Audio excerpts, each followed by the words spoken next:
Et je passe la parole à Thierry Michels. Oui, j'aurais une question, Président. Merci.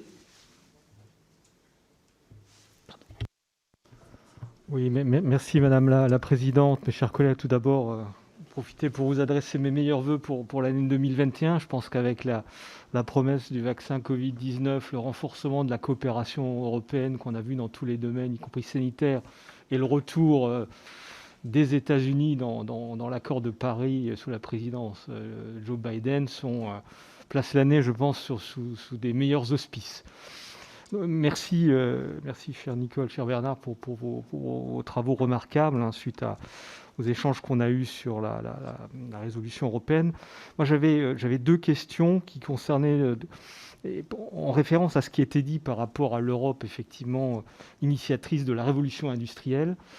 Je voudrais vous questionner sur les initiatives que doit prendre l'Europe pour être finalement à l'origine de la révolution écologique dans tous les domaines, à travers de technologies innovantes, pour effectivement parvenir à cette neutralité carbone, avec peut-être un accent particulier sur ce dont on parle peut-être moins, qui est la captation du CO2. On parle beaucoup d'efficacité énergétique, d'énergie renouvelable, mais évidemment, l'enjeu, c'est aussi la captation du carbone. Donc, qu'est-ce que vous pouvez proposer en la matière, en termes de priorité? Parce qu'en plus, il s'agit, je veux dire, de très belles opportunités pour notre jeunesse, des nouveaux métiers, pour nos industries, des nouvelles technologies, et peut-être possibilité de reconquérir une souveraineté européenne en la matière.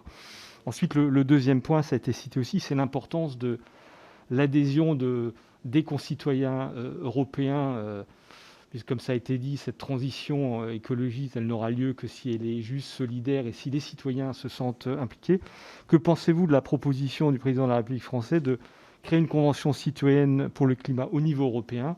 Je crois que c'est une proposition qui est faite dans le cadre de la future présidence par la France de l'Union européenne en 2022. Je vous remercie.